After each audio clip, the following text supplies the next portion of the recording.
I've said before that modern Star Wars' biggest issue is its seeming inability to move on from the establishing events and characters of the original trilogy. Still to this day, it seems that all new Star Wars productions are oriented around the events of those movies.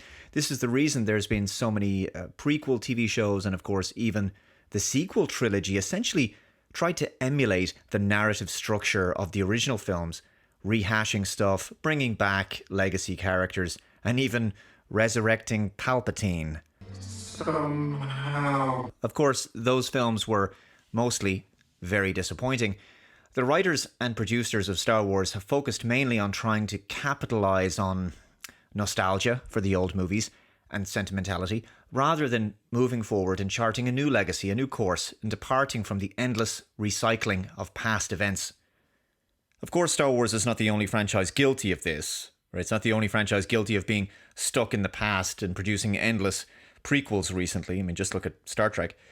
And also, there are other reasons why Star Wars hasn't been great recently, let's be honest.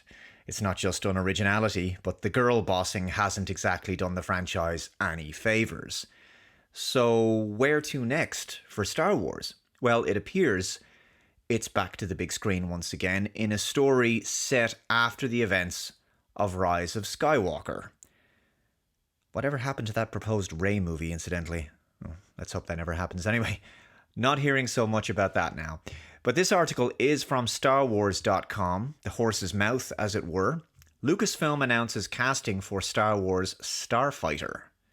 The Sean Levy-directed film has begun production in the UK. Today, to mark the start of production on Star Wars StarFighter, Lucasfilm has announced the full cast for the upcoming feature film from Sean Levy.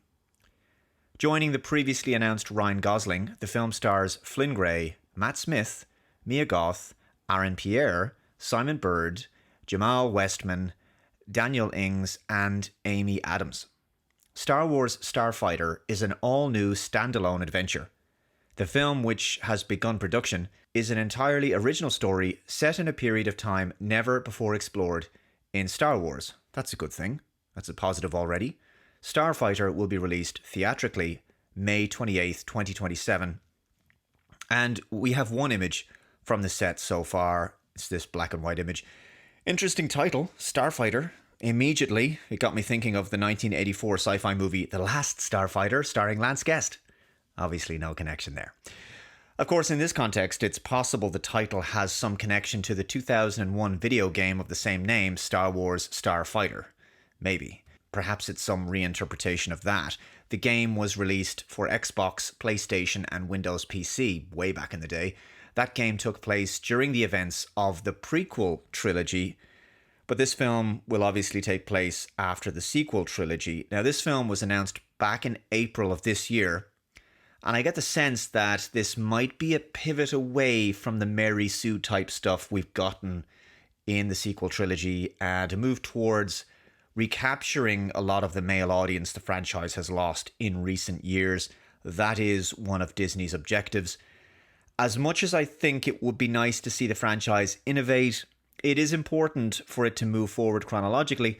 So I do support the idea of moving beyond the sequel trilogy and continuing to go into the future to stop looking back at the past. Let go of the likes of Darth Vader, Luke Skywalker, Leia, and Han Solo. It's time to focus on an entirely new era, a new epoch. I'm not suggesting forget the past, obviously, but don't be bound by it any longer. Above all, what's needed first and foremost is just a really solid Star Wars movie without the message. But I'm interested in your thoughts about this. Let me know what you think in the comments below. Thank you very much for watching. Take care, and I'll see you in the next one. Bye-bye.